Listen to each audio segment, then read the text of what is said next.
국어사전에 고독이라고 하는 단어는 홀로 있는 듯이 외롭고 쓸쓸함 이렇게 설명합니다. 인간의 그 외롭고 쓸쓸한 감정은 태생적으로 내재되어 있는데 감추고 잊어버리려고 하는 고독함, 외롭고 쓸쓸함 이와 같은 것들을 감추고 또 잊어버리려고 하는 마음으로 사람들은 무엇인가에 몰입하고 또 집중하기도 합니다.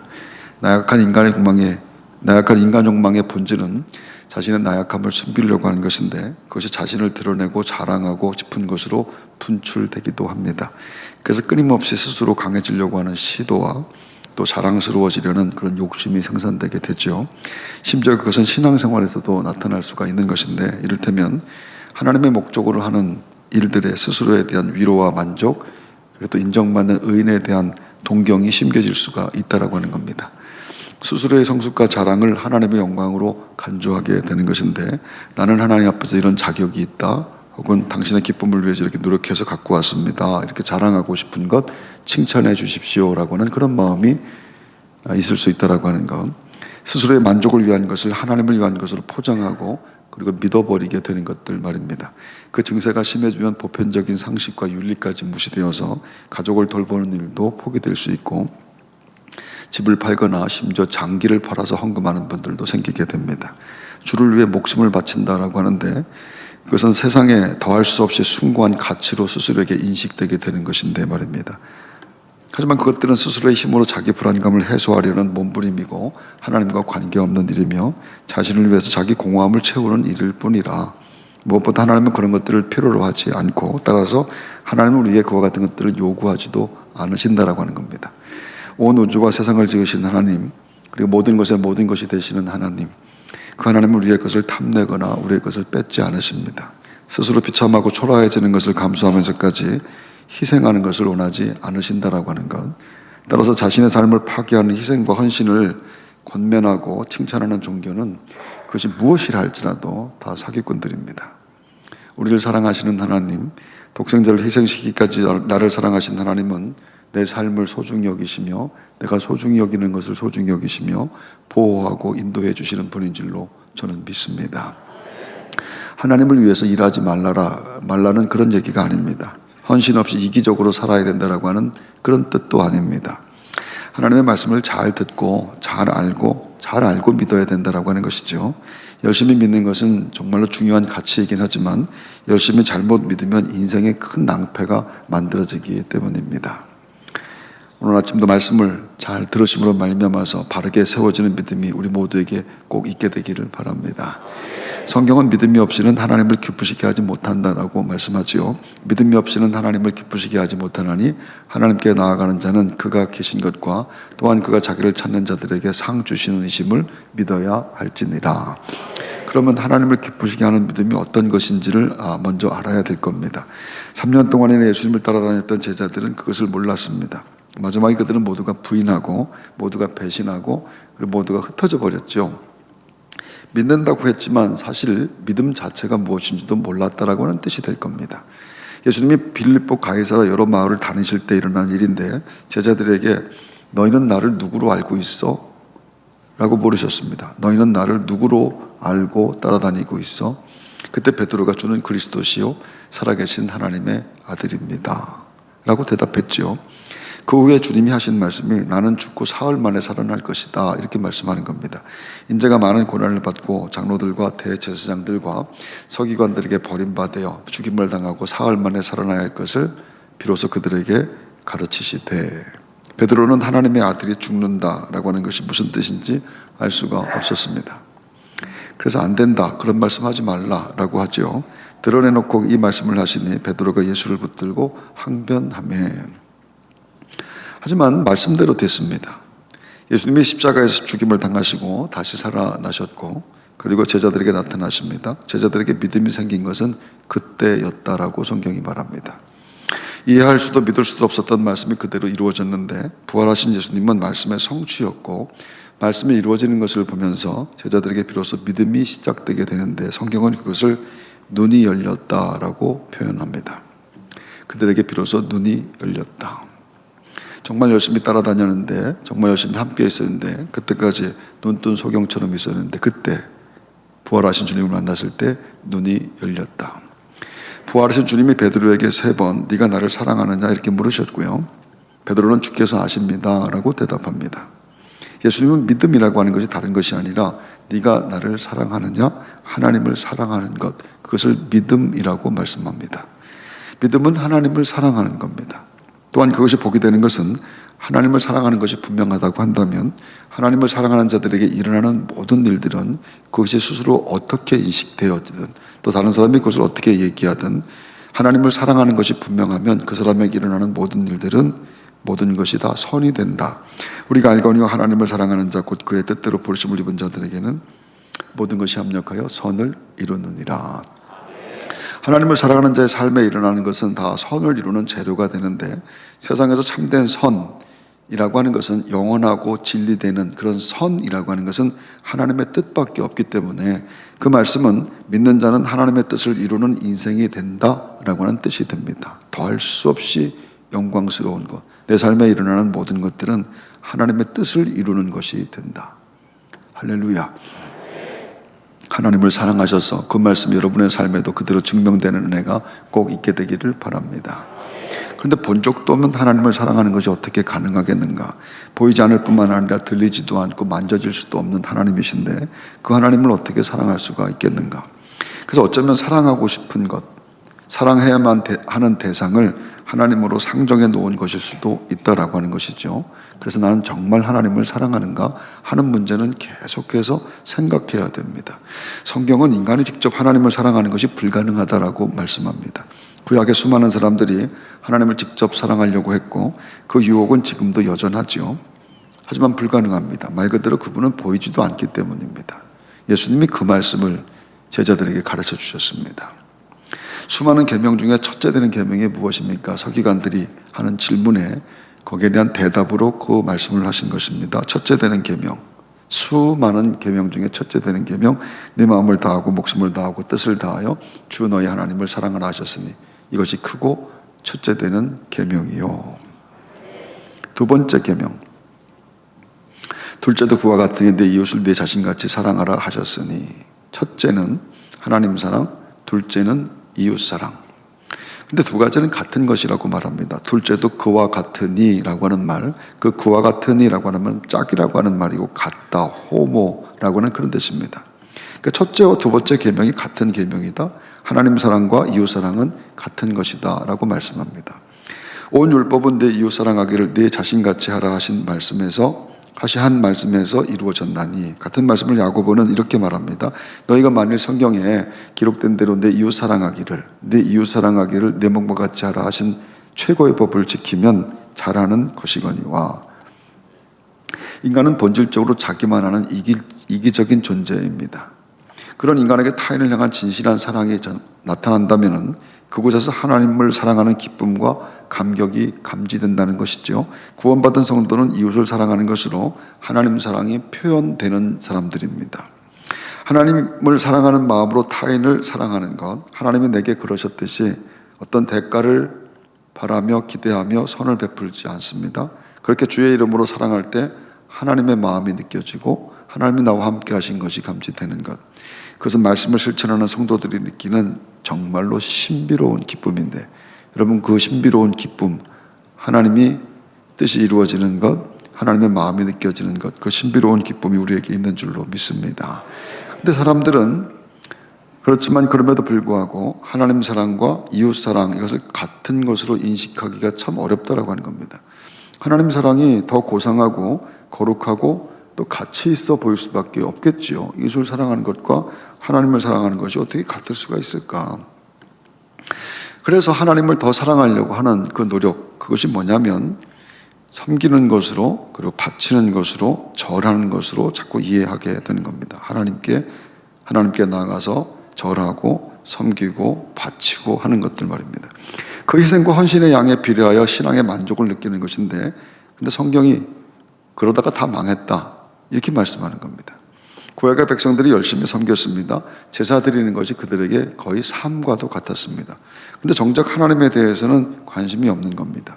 정작 하나님이 누구이신지 몰랐다라고 하는 것, 이를테면 믿음의 대상에 대해 알지 못하면서 열심히 믿는 것, 그것은 하나님과 관계없는 일입니다. 제사 드리는 자신의 행위를 예배하는 것, 자기를 예배하는 것일 뿐이라 내가 지금 누구에게 예배를 드리고 있는지, 내가 무슨 목적 갖고 예배 드리고 있는지, 내가 매일같이 주일마다 교회에서 예배 드리는데 내가 예배 드리는 대상에 대한 지식이 없다고 한다면 내가 드리는 예배는 예배를 드리고 있다라고 하는 나를 믿는 것일 수밖에 없다라고 하는 겁니다.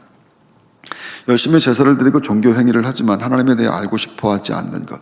신약시대에 열심히 철저하게 신앙생활을 하려는 것은 바리새인을 능가하는 사람들이 없었습니다. 말씀대로 살려는 목적으로 율법을 세분화해서 철저하게 지키려고 했던 사람들이죠. 하지만 그들은 율법을 지키는 행위를 근거로 해서 타인을 정죄하고 평가하고 차별합니다. 자랑하기 위한 믿음이었고 자기 의를 구축하려는 목적의 신앙일 뿐이라 하나님과 관계없다. 성경은 그것을 죄라고 했고 그것이 죄라고 했고 예수님께 그들은 독사의 자식들이었습니다. 독사의 자식들아 너희는 악하니 어떻게 선한 말을 할 수 있느냐 이런 마음에 가득한 것을 입으로 말함이라. 이를테면 열심히 섬기는 것, 열심히 섬겨서 망하는 것, 사람이 하는 일이 그것밖에 없었다라고 하는 겁니다. 그래서 예수를 믿는다고 한다면 내가 예수를 믿는 것이 다른 것과 어떻게 다른가라고 하는 것을 잘 구별할 줄 알아야 되는데, 여러분 예수를 믿는다라고 하는 것은 나 밖에 어떤 존재를 섬기는 것이 아닙니다. 즉 내 밖에 있는 예수님을 잘 섬기는 것으로 내가 원하는 바를 그분으로부터 얻어내려고 하는 것, 그런 것이 아니라고 하는 겁니다. 성경은 십자가로 내 안에 들어오신 예수님, 그것을 얘기합니다. 예수님이 내 안에 들어오셨습니다. 그리고 그것을 생명이라고 말합니다. 그 안에 생명이 있었으니 이 생명은 사람들의 빛이라. 성경은 생명이 내게 들어왔다. 예수 그리스도가 생명으로 내 안에 들어오셨다. 이렇게 말씀하지요. 또 증거는 이것이니 하나님이 우리에게 영생을 주신 것과 이 생명이 그의 아들 안에 있는 그것이니라. 예수 믿는 것은 무엇을 섬기는 것이 아닙니다. 바치는 것, 그런 것이 아닙니다.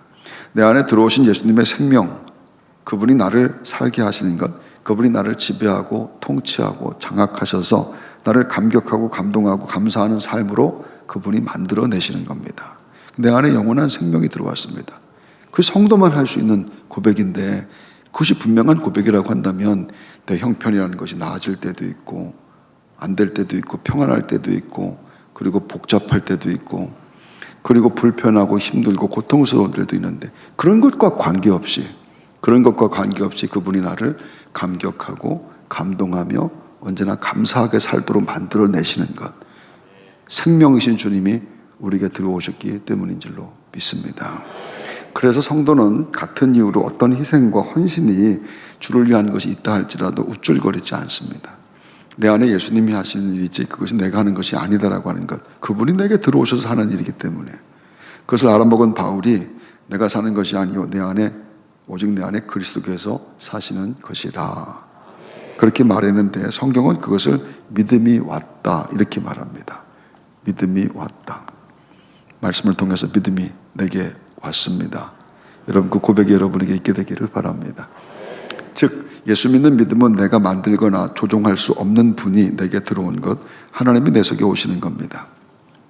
내 안에 그분이 나를 인도해 주시는데 그것은 구체적으로 말씀을 통한 임재를 뜻하게 되죠. 말씀이신 하나님이 나를 계속 고치고 바꿔나가시는 겁니다. 내 잘못된 생각들, 잘못 품은 마음들, 이런 것들이 오늘 이 아침부터 말씀을 통해서 자꾸 바꿔지게 되는 것, 말씀이 하나님이시기 때문인 줄로 믿습니다. 그러면 내 양떼를 먹이라 하신 말씀을 이룰 수가 있게 됩니다. 내가 주님을 사랑하는 줄 주께서 하시나이다. 예수께서 이르시되 내 양을 먹이라.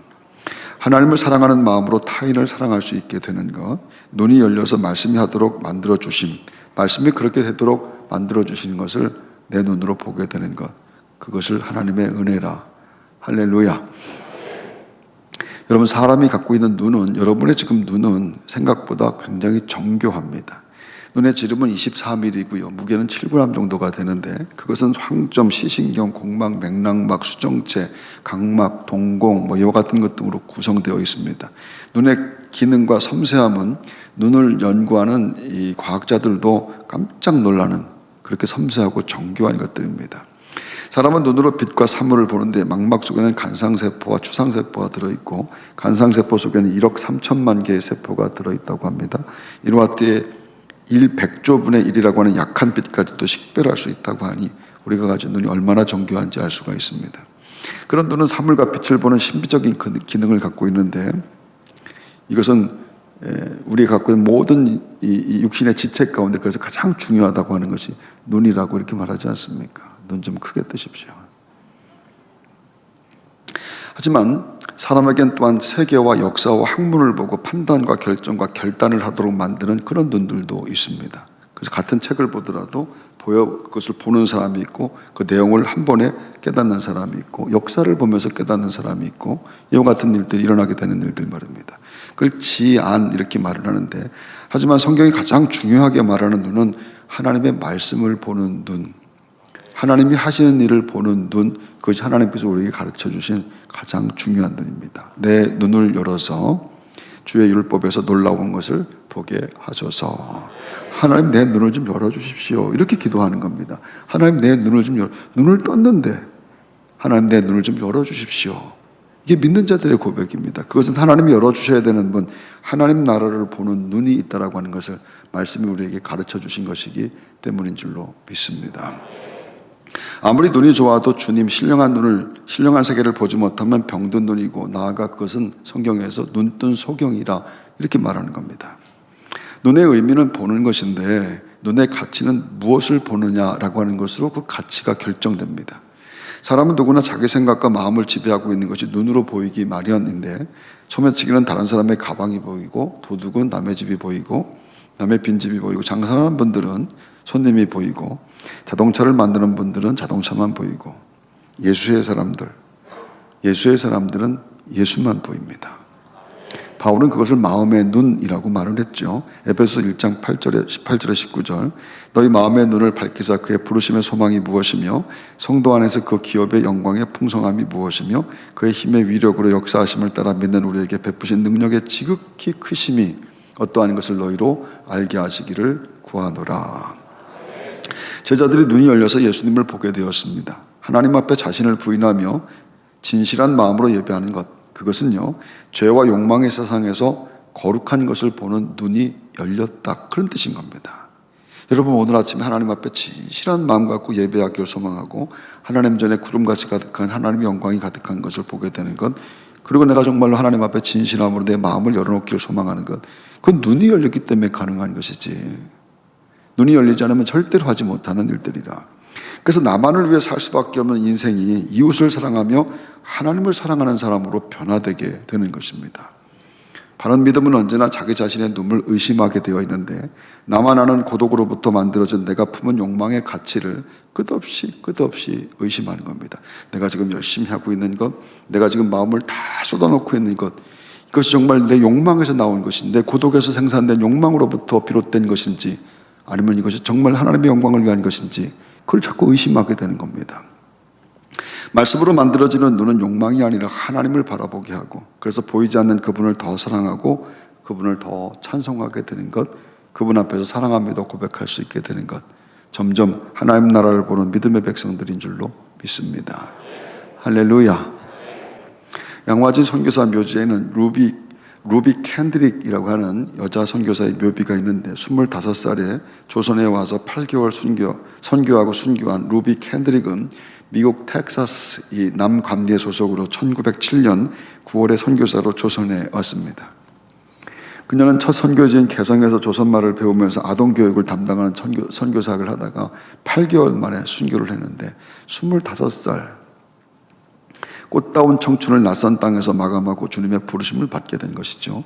그녀가 부모에게 보낸 편지의 일부분을 그녀의 동의를 받지는 않았지만 잠깐 읽어드리려고 합니다.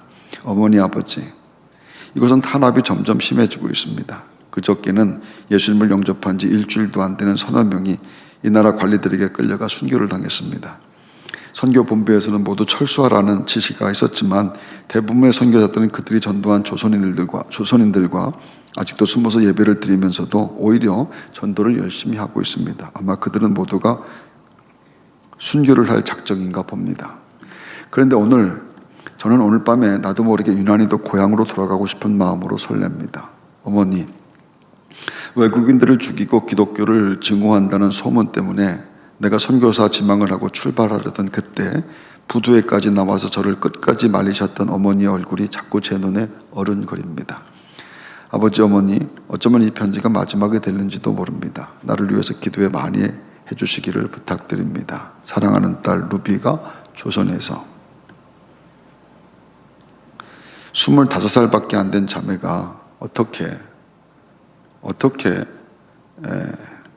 조선까지 와서 이렇게 복음을 전할 수가 있을까? 그가 25살밖에 안 되는데 하나님 나라를 보았습니다. 그래서 지구 끝에 있는 이름도 모르는 나라의 사람들을 사랑한다고 고백했고 그들을 위해서 순교했으며 그들을 위해서 순교한 그 순교의 피로 말미암아서 이 나라와 민족의 그리스도의 나라가 이루어지게 된 줄로 믿습니다. 그런데 그것만큼 놀라운 것은 그녀가 전한 복음으로 예수를 영접한 지 일주일도 안 되는 사람들이 순교하는 일들입니다. 그들의 눈에 하나님이 보였고 순식간에 순교를 마다하지 않는 믿음으로 세워지게 되는 것, 그것이 어떻게 가능할 수 있을까? 어떻게 예수 믿은 지 일주일밖에 안 되는데 순교의 자리에 설 수가 있을까? 로비 캔들에게 전한 복음으로 그들의 눈이 열렸습니다. 단 한순간에 눈이 열려서 그들이 하나님 나라를 보았고 그 나라를 위해서 자기의 삶을 바쳤다라고 합니다. 신앙은요, 얼마나 오래 교회 다녔는가가 아닙니다.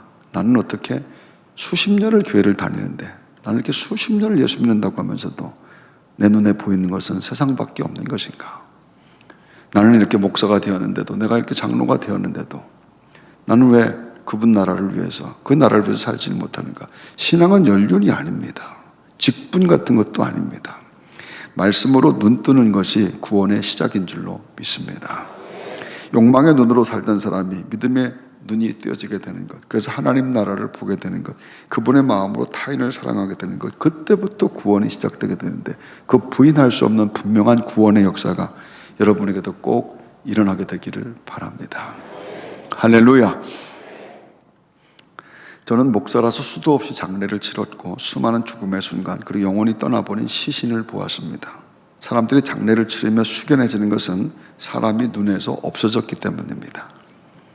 죽었다라고 하는 건 영원히 떠난 육신에게서 느껴지는 냉기가 내게도 느껴지고 보이게 된다라고 하는 것이죠. 사람은 본질적으로 죽음을 보게 될 때 그 죽음에서 자신을 보게 되어 있습니다.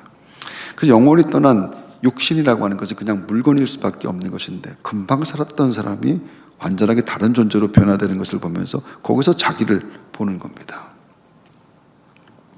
아침에 일어나는 학교에 혹은 직장에 등교하고 일터에 출근하고 저녁에 집에 돌아와서 밥 먹고 이야기하고 또 잠을 잡니다. 그리고 아침에 다시 일어나죠. 그것이 일상의 삶이라고 하고 실제의 삶이라고 말합니다. 일 끝나면 당연히 집에 가죠. 성도는 일 끝나면 집에 갈 사람, 집에 갈 생각하는 사람들입니다. 세상 끝나면 영원한 집, 천국 갈 생각을 하는 사람들을 성도라고 합니다. 그것이 너무 당연하고 분명한 실제입니다. 이 예배 끝나면 집에 가는 것처럼 이 세상 끝나면 난 천국 간다라고 하는 것이 너무너무 분명한 실제가 되는 사람들. 예배 끝나고 집에 가는 것이 하나도 이상하거나 생소하지 않습니다. 세상 끝나고 죽음의 문 지나서 나는 천국 갑니다. 그것이 분명한 사람들. 그것이 실제인 사람들, 말씀으로 믿음의 눈이 떠지면 그 천국이 보이게 됩니다.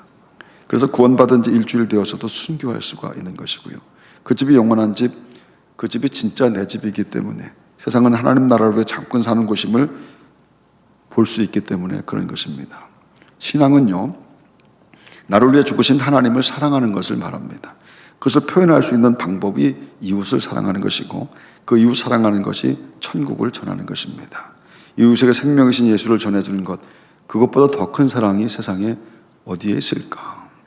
우리는 지금 하나님의 사랑, 우리 주 예수 그리스도가 오시는 이 강림절을 살고 있습니다. 여러 가지로 불안하고 또 혼란스러운 그런 세상인데 더 조심하고 타인을 배려하는 삶으로 그리스도를 전하는 아름다운 삶이 여러분에게 있게 되기를 바랍니다. 눈앞에 천국을 보며 이웃을 사랑하는 사람들, 더 사랑하며 성탄의 빛을 증거하는 사람들, 여러분의 복된 신앙이 다 되시기를 주의 이름으로 축원합니다.